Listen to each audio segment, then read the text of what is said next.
I sure gushed with praise about Fiji Airways' business class on the Airbus A350, but right now they only have 2 of those. Statistically, you're much more likely to end up on the A330, of which Fiji has 4. I'm really conflicted in how to even approach this review. I really enjoyed the flight.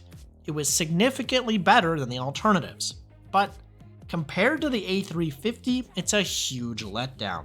A really, really huge letdown. What the hell is even that? I think your experience will really just depend on how long the flight is, frankly. What do I mean? Let's find out on this trip from Nadi to Auckland.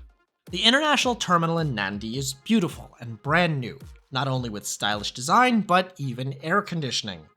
There's a priority check-in, security, and passport control for business class passengers. And as always, I needed to show proof of onward travel from New Zealand. I'll be honest, I didn't have high hopes for the Fiji Airways lounge. I mean, it's a small island airline with only 6 long-haul planes. But I must say, I was definitely pleasantly surprised. There was lots of varied seating, with a decent breakfast buffet.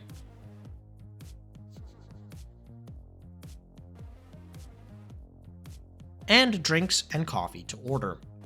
There was a large kids' play area, plenty of seats with charging ports, and more private spaces. I didn't have long, and they could only do so much being in the basement, but good job, Fiji. I went to the gate area to take some video. Even though the plane was still marked as being on time, we were told that boarding would be delayed due to operational reasons. I had a separate connecting flight, so started to worry, but there was no need. We ended up boarding 15 minutes late. Today's bird was the island of Taveuni, which, hey, I was just on, delivered to the newly rebranded Fiji Airways in 2013. Unfortunately, the interior cabin hasn't been updated at all. Business class is in a 222, and these are the same seats as the older seats on Singapore. I quickly noticed that several members of the crew had also been on my flight from LA days earlier, so I knew I would get great service. I was offered champagne or orange juice, a hot towel, and a menu. There was a choice of scrambled eggs, crepe, or a continental breakfast. Meals and drink orders were taken on the ground.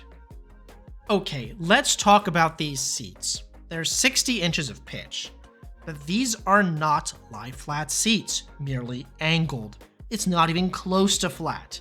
Those last few degrees make a big difference between I'm in a chair and I'm in a bed in my head.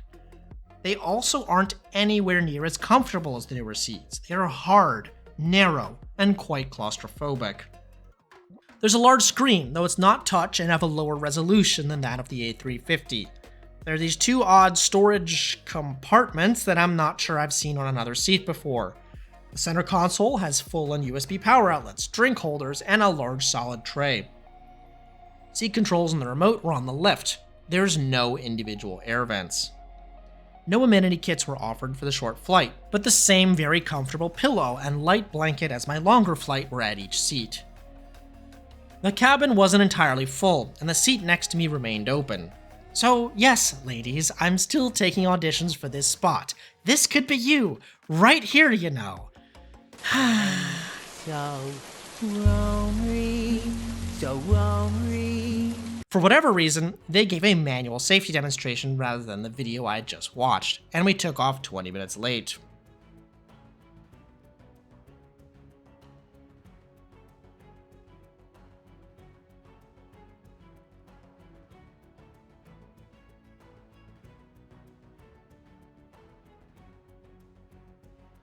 Flying time to Auckland was 2 hours and 44 minutes at 34,000 feet.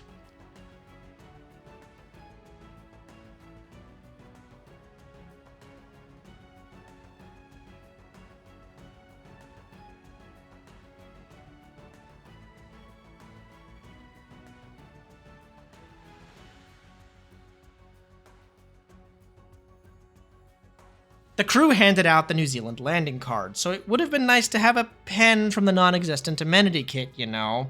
I ordered the crepes, served with bread or a pastry and fruit. Like the other Fiji Airways food, it was pretty good, just definitely not on the sweeter side. The coffee was also not terrible for plain coffee.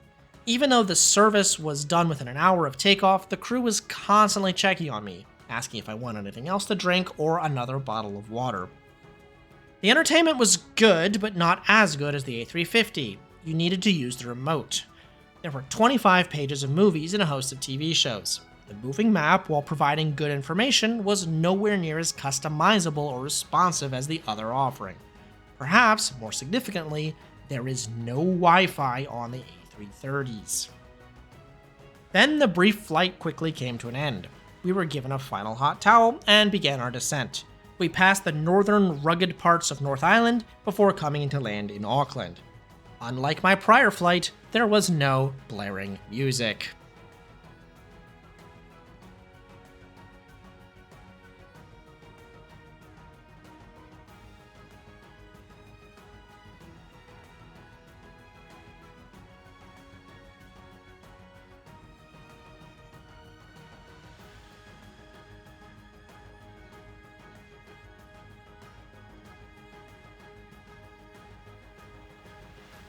So, Fiji business class on the A330.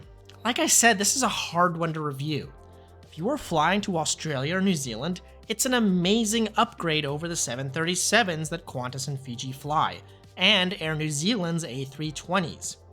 Is it better than the Qantas A330 or Air New Zealand's 787?